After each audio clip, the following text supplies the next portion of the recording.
Hermanos, ya anuncié, ¿cierto?, que el día de hoy vamos a estar viendo el último sermón del libro de Efesios. Por lo tanto, va a ser quizás un poco distinto a lo que quizás hemos estado acostumbrados todos estos meses, pero para no salirnos del texto y del punto principal del texto, le he puesto por título a este sermón un resumen concluyente de Efesios. No es la gran cosa, pero un resumen concluyente de Efesios. ¿Y por qué le puse por título un resumen concluyente? Porque si leyeron conmigo, en el versículo 23 aparecen tres palabras muy importantes. Luego vamos a hablar del 24, pero en el versículo 23 aparecen tres palabras importantísimas que muchos autores creen que el apóstol Pablo en este versículo de alguna manera está tocando los temas centrales que aparecen durante todo el libro de Efesios. Por eso viene el título, un resumen concluyente. Y estos tres conceptos son paz, amor y fe. Y luego en el versículo 24 habla de la gracia, que también nosotros, por lo que hemos visto en Efesios, es un tema central que aparece prácticamente en todos los capítulos, de alguna u otra manera. Por lo tanto, la idea principal de este sermón, hermanos, es que a la luz de este texto, desde el 21 al 24, podamos recordar las grandes verdades que hemos aprendido en el libro de Efesios durante estos meses. Ese es mi propósito de poder estar aquí hoy con ustedes y compartir este texto. Y como idea del sermón propiamente tal, ese era el propósito, ahora viene la idea. La idea es que la paz, el amor, la fe y la gracia del Señor sea con nuestra iglesia. Ese es mi anhelo, hermanos, para nosotros, que podamos salir de aquí deseando que la paz, el amor, la fe y la gracia del Señor estén con nosotros. Amén. A modo de introducción vamos a abordar en algunos minutos el texto que tenemos por delante, y ya adelanté que lo central que hoy día vamos a ver se encuentra en el versículo 23 y 24, pero Pablo concluye esta carta. Recuerden que esta carta, la carta de los Efesios, era una carta probablemente circular, es decir, que esta carta en específico anduvo en distintas iglesias de Asia Menor. Por lo tanto, no estaba solo hablándole a una congregación en particular, sino que probablemente a muchas congregaciones. Y en eso, estas congregaciones que obviamente sabían del apóstol Pablo, porque el apóstol Pablo en sus viajes misioneros dio mucho fruto en Asia Menor, y junto con otros colaboradores trabajaron para edificar plantaciones de iglesia en Asia Menor. Ese fue el trabajo del apóstol Pablo, principalmente con sus colaboradores en Cristo. Y ahí hablamos de Timoteo, de Tito, de Epafrodito y de Tíquico. Tíquico, que es la persona que aparece en el versículo 21. Y Pablo dice, a fin de que también ustedes sepan mi situación y lo que hago, todo se lo hará saber Tíquico, amado hermano y fiel ministro en el Señor. No se nos dice exactamente cuál era la función que cumplía Tíquico, pero podemos concluir, pudiera ser acertado o no, pero hay muchas evidencias para concluir que Tíquico, aparte de ser un compañero de Pablo, también pudiera haber servido como un diácono dentro de las iglesias. Por lo tanto, colaboraba codo a codo con Pablo en este servicio y en esta predicación del Evangelio, y en cómo Pablo hacía llegar sus cartas a las distintas iglesias. Por lo tanto, Tíquico también muy probablemente fue aquel que trajo este mensaje y lo circuló por las iglesias de Asia Menor. Y aquí solo un comentario: la labor de los diáconos es supremamente importante. Los diáconos son servidores en las manos del Dios vivo y tienen un lugar muy importante en las iglesias locales. Muy importante. Algunos ven el diaconado como el premio de consuelo, y esto puede prestarse para la risa, pero es bastante serio porque es un pensamiento de verdad que yo he escuchado, que el diaconado es como una especie de premio de consuelo para aquellos que no pueden ser pastor. Y eso es una mentira aberrante. Porque Dios llama y escoge con un llamado celestial a los hombres que deben servir en el diaconado. Por lo tanto, estemos orando para que el Señor también de nuestra congregación levante diáconos fieles que amen al Señor Jesucristo y a su iglesia. Amén. Y la función de Tíquico en este caso en particular era llevar las noticias de lo que Pablo estaba viviendo en su encarcelamiento. Recuerden que Pablo, cuando escribe la carta a los Efesios, está en su primer encarcelamiento en Roma. Esa era su circunstancia. Y es interesante notar que Pablo le dice a Tíquico, lleva las noticias de lo que yo estoy haciendo para que ellos tengan consuelo. Y para nosotros es un poco difícil encajar estas dos realidades porque Pablo estaba preso. Pero Pablo creía, y muy bien, que por medio de la predicación que Pablo estaba haciendo en la cárcel, probablemente por el gozo que él estaba experimentando en medio de las prisiones, esto seguramente iba a traer consuelo a la iglesia. De saber que Pablo, el gran apóstol, estaba preso, pero lleno del Espíritu Santo, lleno de gozo, lleno de gratitud, y con la meta por delante, anunciar a Cristo como el triunfador sobre todas las cosas. Y esto era muy probablemente lo que iba a traer consuelo, lo que iba a traer paz a los creyentes de Efesios. Y si recordamos, hermanos, que Pablo les está hablando a creyentes que ya habían experimentado de alguna manera la paz, el amor y la fe en el Señor Jesucristo, podríamos preguntarnos por qué entonces Pablo concluye de esa manera.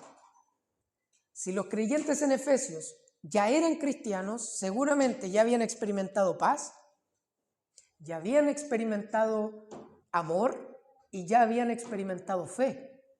Sin embargo, y esto en las cosas del Señor es muy cierto, siempre nosotros podemos seguir profundizando en estas virtudes. Podemos seguir creciendo en estas características, en estos maravillosos conceptos que el Señor nos ha dejado. Paz. ¿Quién no quiere ser una persona que tenga y disfrute paz? Amor y fe. Son tres virtudes trascendentales en la vida de un cristiano y Pablo quiere que ellos, los creyentes de Efesios, sigan profundizando en estas cosas. Si ya tenían paz, oren por más paz. Si ya tenían amor, si ya tenían fe, pidan más amor y más fe. Y lo que voy a intentar hacer hoy día, hermanos, en estos minutos, es conectar este texto, conectar este deseo de Pablo, de que esta iglesia y nosotros, por medio del Espíritu Santo hoy, podamos crecer en paz, amor y fe. Y vamos a intentar conectar estos tres conceptos con las grandes verdades que nos dejó el libro de Efesios. Que el Señor nos ayude. En primer lugar, hermanos, si nosotros queremos ser una iglesia llena de paz, llena de amor y llena de esa fe que viene del Señor, no debemos olvidar, si están anotando, les pido que anoten esto, no debemos olvidar las bendiciones que disfrutamos por haber sido escogidos por Dios. Amén. No debemos olvidar las bendiciones que nosotros disfrutamos por haber sido escogidos por Dios. Estas bendiciones encontradas en el capítulo 1, desde el versículo 3 al 14 que expuso Tomás, son las bendiciones de haber sido elegido por Dios cuando no había nada bueno en nosotros, cuando solamente habíamos pecado contra Dios y lo único que merecíamos era el infierno. En esa condición, Dios nos escogió antes de la fundación del mundo para conocerle. No por algo bueno que hubiera en nosotros, simplemente porque a Él le plació. Y eso es lo que dice Efesios 1:6. Por el puro afecto de su voluntad. No hay otra razón. No hay otra razón. Y si queremos tener paz, tenemos que recordar esta verdad. Porque cuando olvidamos esta verdad, nos creemos más de lo que somos o podemos incluso creernos menos de lo que somos. Pero en Cristo nuestra identidad está segura. Y cuando nos olvidemos de ello, debemos volver a recordar lo bendecido que somos al haber sido escogidos por nuestro Dios. Esa escogión produjo la adopción. Por haber sido escogidos por Dios y haber venido a la fe en el Señor Jesucristo, ahora somos hijos de Dios, hijos adoptivos pero legítimos de Dios. Y eso es una tremenda noticia, que si no alegra tu corazón, entonces debes ir al cirujano de la palabra de Dios, porque algo está pasando, porque estas verdades son verdades gloriosas. Somos hijos de Dios. Tenemos el Espíritu Santo. Aquellos que han confesado sus pecados y han abrazado a Cristo como su Salvador, ha sido por obra del Espíritu Santo, y ese Espíritu Santo está morando en ustedes. Además de eso, Dios nos ha hecho herederos del reino de los cielos. Eso no debería producir paz, alegría, amor, fe, saber que tú y yo, seres totalmente insignificantes y pecadores, por Cristo, hemos sido hechos herederos del reino de los cielos.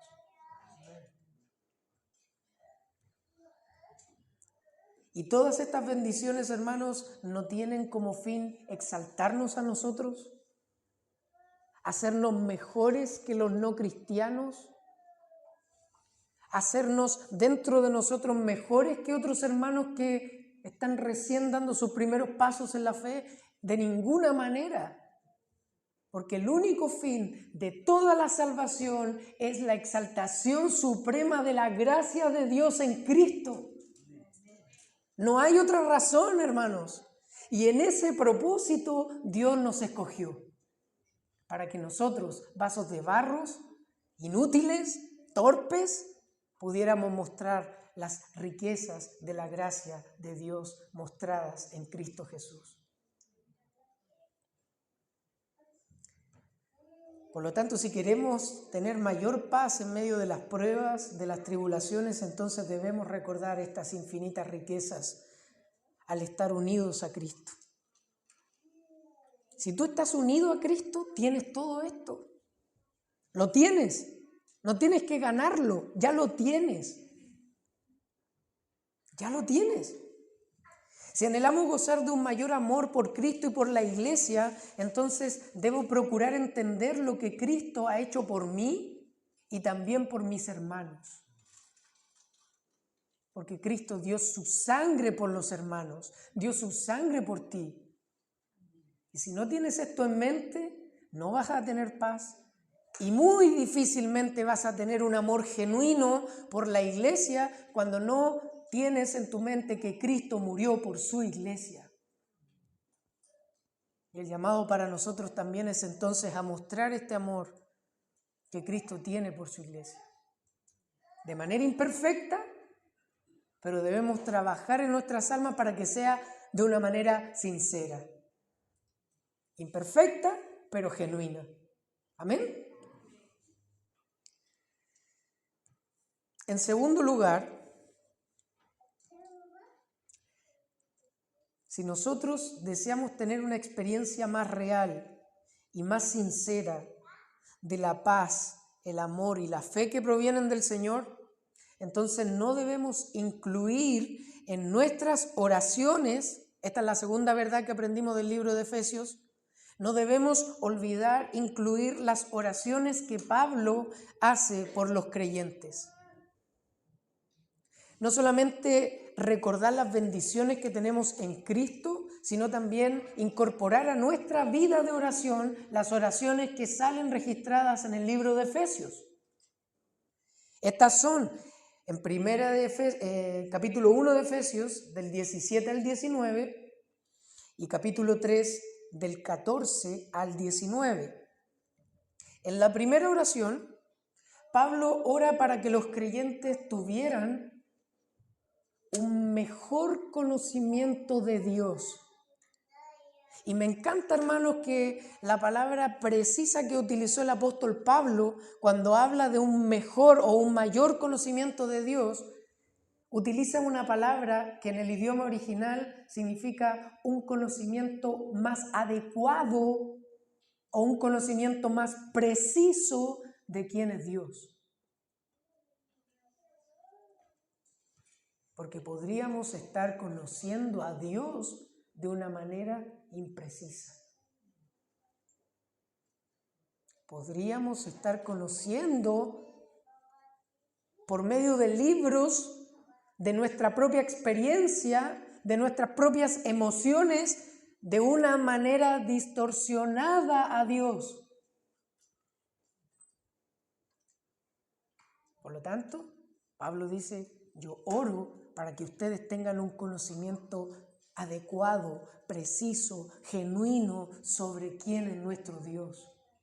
Esa es la primera oración que hace. Y en ese sentido, Pablo oró para que nosotros como creyentes, y en ese tiempo los creyentes de Efesios, pudieran entender cuáles eran las gloriosas riquezas cuáles eran la gloriosa esperanza del llamado que Dios nos ha hecho a nosotros. Eso fue lo primero que Pablo pidió. Espero que ustedes logren entender, decía Pablo, la tremenda esperanza que tiene nuestro llamado. Si tú estás viviendo tu cristianismo sin esperanza, seguramente no estás viendo lo tremendamente esperanzador que significa tener a Cristo como nuestro Rey y Salvador. Tremendamente esperanzador. Incluso en medio de tu dolor, que no se niega.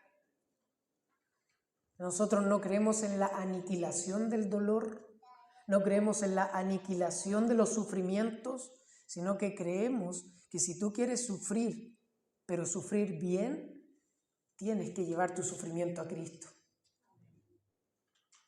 Exponer tu corazón dolido, quebrantado frente a Él, porque Él tiene cuidado de nosotros, porque Él quiere restaurar, Él quiere sanar.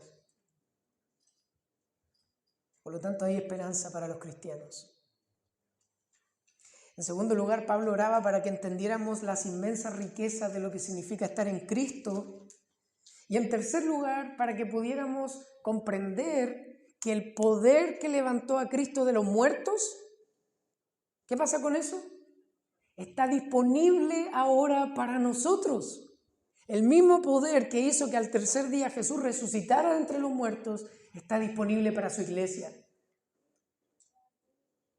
Y está disponible para que nosotros podamos fortalecer nuestra fe, crecer en madurez y batallar en contra de nuestros propios pecados. La segunda oración, Pablo oraba para que los creyentes pudieran conocer de una manera más profunda el amor de Cristo. ¿Se recuerdan ese pasaje en capítulo 3 cuando Pablo dice, y para que puedan entender con todos los santos cuál es la profundidad, la anchura, ¿de qué? Del amor de Cristo. ¿Y cuál es el resultado, dice Pablo? Para que sean llenos de la plenitud de Dios. Y esa oración, hermanos, yo les quiero animar, de verdad que los quiero animar a que no soltemos estas oraciones. y que podamos orar de esta manera los unos por los otros. Señor, ayúdame a mí, ayuda a mi esposa, ayuda a mi familia a que podamos conocer de mejor manera y experimentar más profundamente tu amor. Pero no me quedo ahí. Ayuda también a mis hermanos.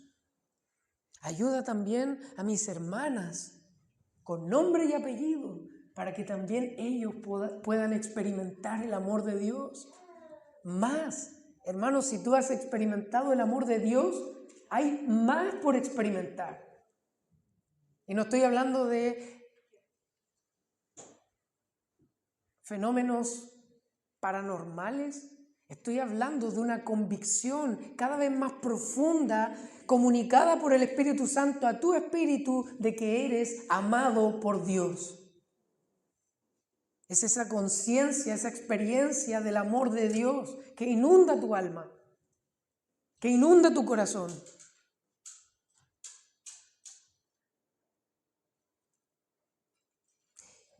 Y antes de pasar al tercer punto, siempre nosotros queremos recordar que la vida cristiana, Dios la diseñó de tal manera de que esta vida cristiana debe y tiene que vivirse en comunidad.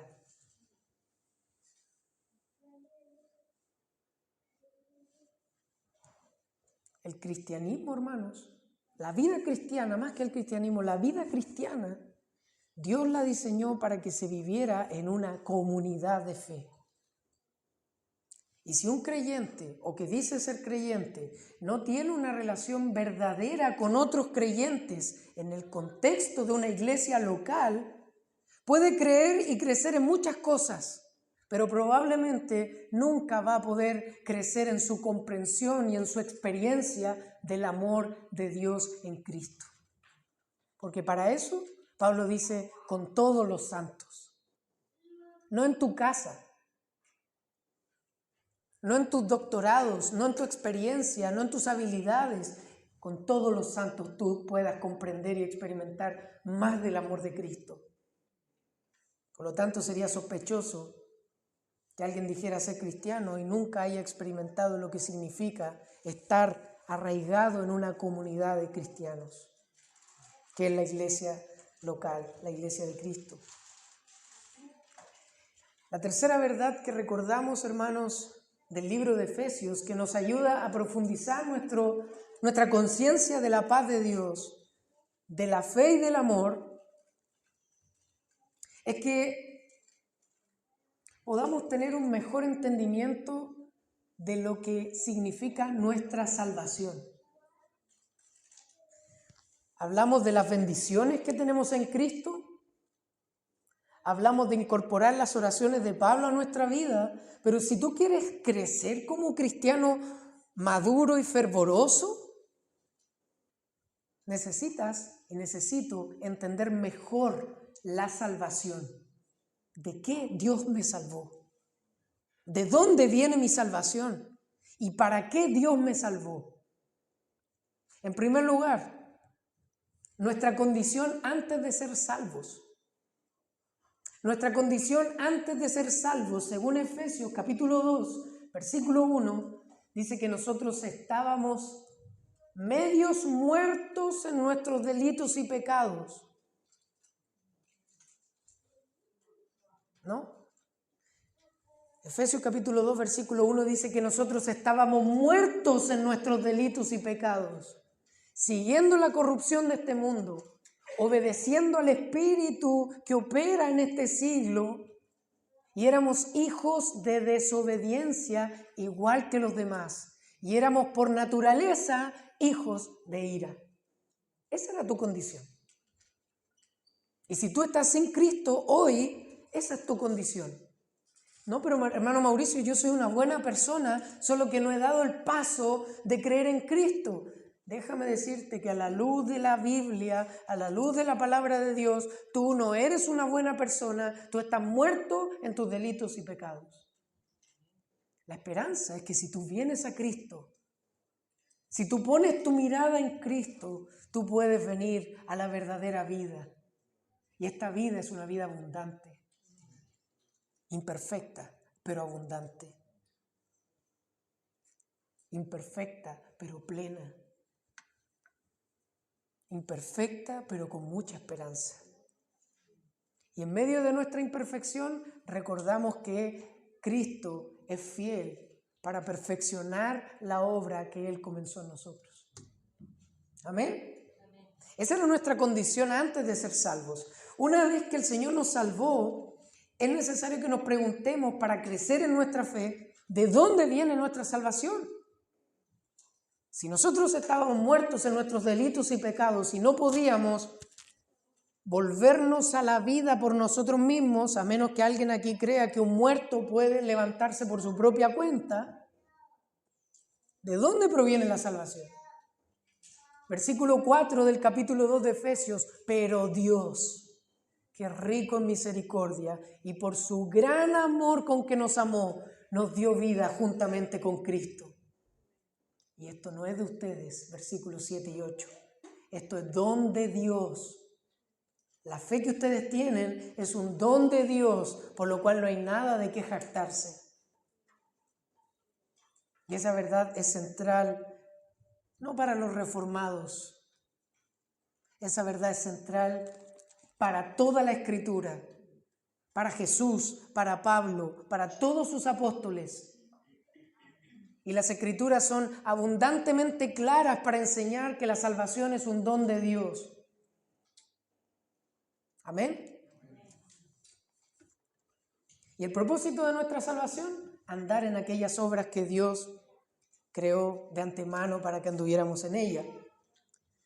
Hermanos, comprender estas verdades, créeme que va a aumentar tu gratitud por lo que Cristo ha hecho en tu vida. Y eso te va a producir paz, porque la gratitud está relacionada con la paz. Cuando tú eres ingrato, malagradecido, seguramente vas a vivir sin paz.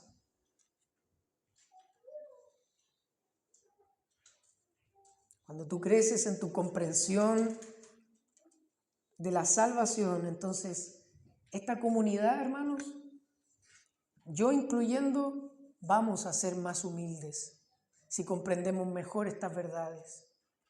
Y necesitamos más humildad. ¿Alguien no necesita humildad? Entonces está en el lugar equivocado. ¿Alguien no necesita aprender a ser más humilde? Entonces, por favor, este lugar no es para usted.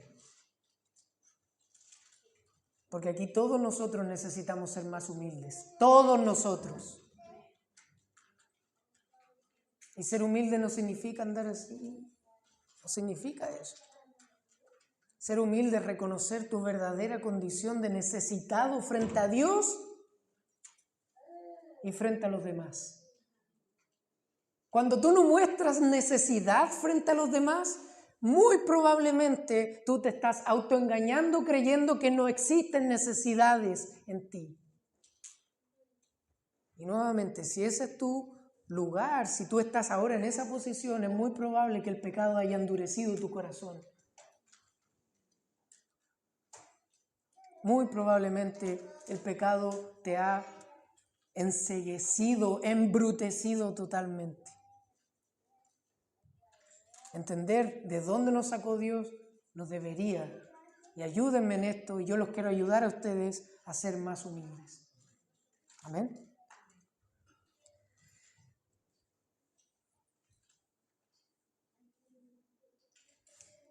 Me encantaría pasar por todas las verdades de Efesios, pero el tiempo vuela, oprime el tiempo, apremia. Así que de estas verdades que ya comunicamos, vamos a concluir de alguna manera, y permítanme tomar un poquito de agua.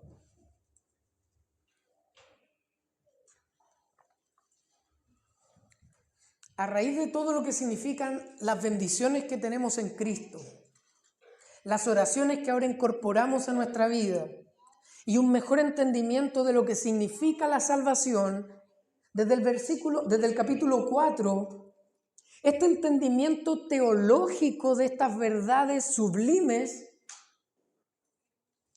deberían desembocar o deberían llevarnos a una vida práctica que sea coherente con el llamado que Dios nos ha hecho. Amén. El entendimiento de estas verdades gloriosas, si no están provocando una vida coherente con el Evangelio, entonces siguen siendo gloriosas estas verdades, pero seguramente no son gloriosas para ti. Porque cuando estas verdades realmente son gloriosas y cautivan tu corazón, tú vas a procurar con todas tus fuerzas vivir una vida digna del llamado que Dios te ha hecho. La pregunta interesante es, ¿cuál es esa manera digna? Y ya lo vimos en varios sermones, pero como estamos haciendo un resumen concluyente, vamos a volver a decirlo rápidamente. En primer lugar, una vida digna de nuestro llamado tiene que ver con relaciones unos a otros que estén en base a humildad, mansedumbre y paciencia. Y eso nos va a llevar a que nos vamos a esforzar por preservar la unidad que ya tenemos al estar unidos a Cristo. Hermanos, la iglesia ya está unida. Amén. Pero está unida no por nuestros lazos, sino por nuestra unión primeramente con Cristo. Por lo tanto, nosotros debemos cuidar esa unidad que ya está. Y escúcheme bien, cualquier atentado contra la unidad que tenemos en Cristo, entonces estamos atentando contra Cristo. Y todos nosotros somos responsables por preservar esa unidad cuando una iglesia anda en rectitud al Evangelio.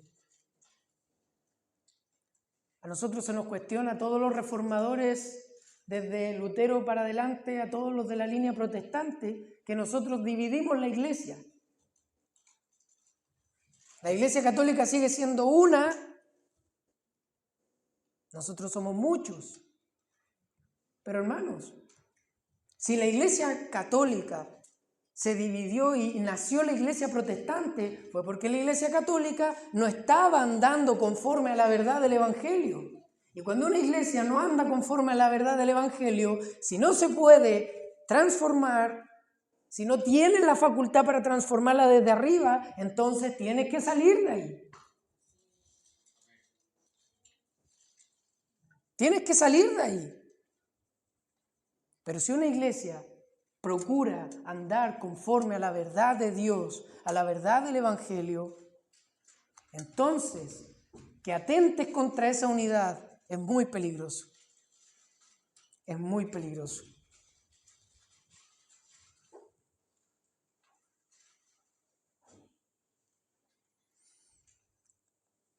Vimos también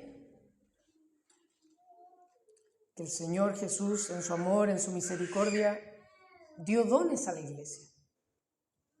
Y dio estos dones para que la iglesia pueda ser edificada por Él a través de esos dones. Y a cada cristiano Dios le dio un don. Pero no solamente a cada cristiano Dios le dio un don, sino que a cada iglesia Dios le da dones personas. O personas dones. Estas personas dones son los pastores y maestros que gobiernan, lideran y dirigen la iglesia. Y Dios las da. Son un regalo de Dios. ¿Para qué? Para edificar su iglesia. Amén. Para ir finalizando el cuarto punto y pasar al último, esta nueva vida a la cual nosotros hemos sido llamados a vivir no solamente tiene que ver con relaciones humildes y mansas unos con otros, no solamente tiene que ver con estar procurando la edificación de la iglesia y preservando la unidad de la iglesia, sino también que esta nueva vida se va a manifestar, o se debería manifestar, en una vida llena de sabiduría y del Espíritu Santo. Estar lleno de sabiduría, Pablo nos dice en el capítulo 5, que se va a manifestar también en un correcto uso del tiempo. Buenos administradores del tiempo. Y por otro lado, se va a manifestar en vidas llenas del Espíritu Santo. Y esas vidas llenas del Espíritu Santo se van a manifestar en dos cosas. En un lenguaje edificante. Si de tu boca no están saliendo palabras edificantes, tú estás revelando una verdad en tu corazón. Seguramente que no estás lleno del Espíritu Santo. Porque cuando estamos llenos del Espíritu Santo, dice, hablen entre ustedes con salmos, con cánticos, palabras espirituales. Y en otros textos, amándose unos a otros, amonestándose unos a otros, edificándose unos a otros. Y que ninguna palabra corrompida salga de vuestra boca. ¿Se recuerdan el significado de corrompida? Podrida. Palabras que cuando salen queda la pudrición.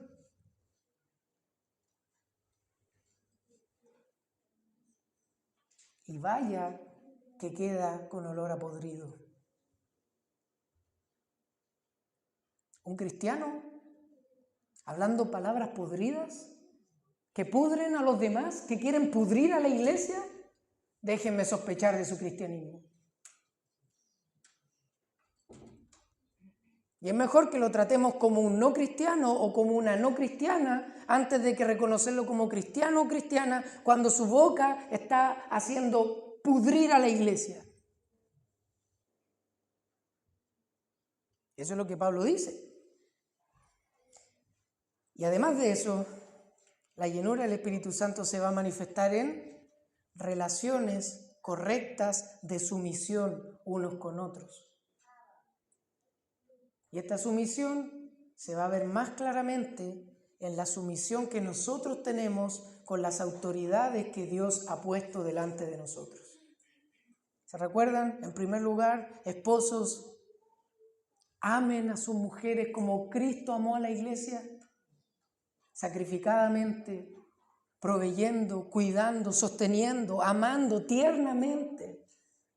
Mujeres, sométanse voluntariamente a ese liderazgo amoroso y cristocéntrico de sus esposos. Ayer Julio nos compartía que si hay problemas en las iglesias y hay problemas a veces con las hermanas, probablemente el problema no son las hermanas en primer lugar, sino que somos los esposos. Que no estamos ejerciendo un liderazgo cristocéntrico, en base al amor, a la ternura y a la firmeza cuando hay que ser firmes. Amadas, sométanse a sus maridos como Cristo, como la iglesia está sometida a Cristo. Esposos, amen a sus mujeres como Cristo ama a la iglesia. Los padres, educar a sus hijos en el temor y en la disciplina del Señor. Hijos, sométanse a sus padres en el temor del Señor. Sométanse. Hermanos, niños presentes, si quieren vivir una vida saludable, si quieren vivir una buena vida, sométanse a sus padres. Obedézcanle a sus padres, porque sus padres les están instruyendo en la palabra del Señor, que es lo mejor que ellos pueden hacer. Y por último, siervos, sométanse a sus amos y hagan todo lo que ellos pidan que esté correctamente, como si estuvieran sirviendo al Señor. Trabajadores, sométanse a sus jefes como si le estuviesen obedeciendo al Señor, no para aparentar, sino de corazón, porque de esto se agrada el Señor. Hermanos, sométanse voluntariamente a las autoridades que Dios ha puesto delante de ustedes. Autoridades presentes que estén ejerciendo un gobierno de cualquier tipo, gobiernen teniendo en cuenta que el Señor los está mirando y que ustedes van a tener que dar cuentas de esa autoridad delegada que Dios puso en tu vida, en el trabajo o en la iglesia o en la casa. Amén. Por último, hermanos, no debemos olvidar que estamos en medio de una guerra, y esto ya nos lleva a la última parte del sermón, y que el diablo, sus ejércitos y el mundo entero gobernado por el mal y nuestro propio pecado nos intentarán robar la paz, el amor y la fe. Pero ya vimos con Tomás, y la semana pasada me tocó a mí compartir esto, que Dios nos ha mandado a fortalecernos en su fuerza, a sacar fuerzas de su fuerza. No te manda el Señor a sacar fuerzas dentro de ti. No te manda a sacar fuerzas de tus fuerzas. Te manda a fortalecerte en la fuerza del Señor. Y esa fuerza del Señor, ese fortalecidos en el poder de su fuerza, tiene que ver, como bien enseñó Tomás, principalmente con un desarrollo de las virtudes del carácter del cristiano. Tiene que ver con una vida íntegra, tiene que ver con una vida justa, con una vida piadosa, con una vida sincera, con una vida que no busca ocultar sus pecados en un rincón profundo, una vida que toma sus pecados y los expone a la luz de Cristo y los expone también a la luz de algún hermano o alguna hermana que Dios le haya concedido sabiduría. Son las formas, hermanos, que Dios ha dado para nuestro crecimiento. Por favor, muéstrenme un texto que diga, encubre tus pecados y te irá bien. Todo lo contrario, confiesa tu pecado, descubre tu pecado y Dios te va a dar gracia, Dios te va a dar misericordia. Si confesamos nuestros pecados, Él es fiel y justo. Y a mí me encanta esto, no solamente para perdonar, para borrar tu maldad. No solo te perdona, la borra por lo que Cristo ha hecho, por lo que Cristo ha hecho. Por lo tanto, esta armadura consiste en practicar lo que es justo, consiste en estar constantemente compartiendo el Evangelio con otros, el calzado de aquellos que proclaman la paz. Esta armadura tiene que ver con un entendimiento claro de lo que Cristo ha hecho y ha conseguido por nosotros, el casco de la salvación. Es un entendimiento de lo que Cristo ya ha hecho. No es algo que hay que ponerse, es algo que hay que entender y vivir a la luz de esa realidad. Y, por último, estar todo el tiempo orando, suplicando en el Espíritu, por nosotros y por todos los santos. ¿Para qué? Para que especialmente, hermanos, nosotros podamos seguir predicando el Evangelio en el poder del Señor.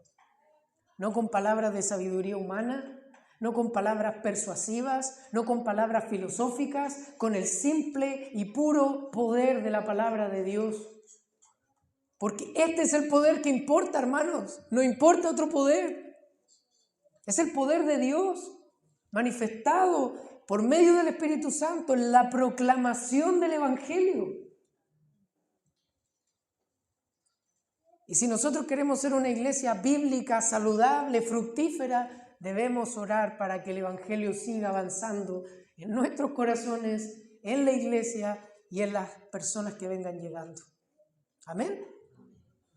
Conclusiones finales, hermanos. El día de hoy hemos considerado cómo el deseo final de Pablo, que la paz, el amor, la fe del Padre y del Señor Jesucristo estén cada vez más presentes en nuestras vidas, considerando las grandes verdades que Dios, por medio del Espíritu Santo, quiso que Pablo escribiera a los creyentes de Efeso. Voy a leer esto, hermano, porque creo que es muy relevante para nuestro contexto como iglesia local, como esta iglesia, de lo que estamos viviendo y de lo que viene, así que le pido que me preste mucha atención y si me permiten lo voy a leer. Estos principios que hemos visto a lo largo de estos meses en Efesios y todos los que yo acabo de mencionar y todos los otros que no mencioné que están en el libro de Efesios, son verdades incalculables y son verdades de un valor incalculable para nuestra iglesia local. Y déjenme decirle por qué. Esta iglesia en pocas semanas cumplirá 1 año desde su inicio. Amén. Y eso nos alegra, porque si estamos aquí, aunque hayan sido 6 meses o 1 año, por gracia del Señor. Es una iglesia naciente. De hecho, aunque ya tengamos membresía y aunque ya tengamos líderes, seguimos siendo una plantación de iglesia, porque estamos trabajando en el fundamento para que esta iglesia de aquí a 50 años siga existiendo y siga siendo una iglesia bíblica. Amén. Por lo tanto, estos principios, hermanos, son fundamentales para que nosotros podamos profundizar en el conocimiento del Evangelio y de cómo ese entendimiento que yo tengo del Evangelio debe transformar mi vida y mi comunidad. Es por esta razón, hermanos, que los quiero animar y los queremos animar a que puedan seguir reflexionando sobre todo lo que el Señor les ha hablado por medio de este libro, por medio de Efesios. Todo lo que ustedes han anotado, orado, recordado, puedan seguir profundizando en eso. Porque esos principios, hermanos, realmente, quédense con esto, estos principios de Efesios son fundamentales para levantar una iglesia. Fundamentales, hermanos. Todos, cada uno de ellos. Por lo tanto, hermanos, no dejemos de orar para que estas verdades puedan ser puestas en práctica en nuestra vida, en nuestra familia y en nuestra iglesia.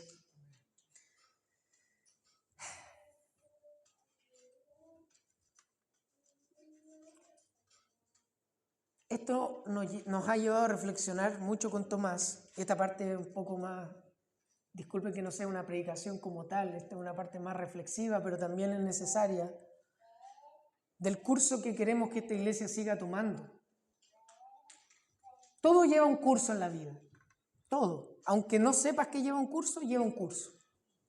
Y esta iglesia está llevando un curso.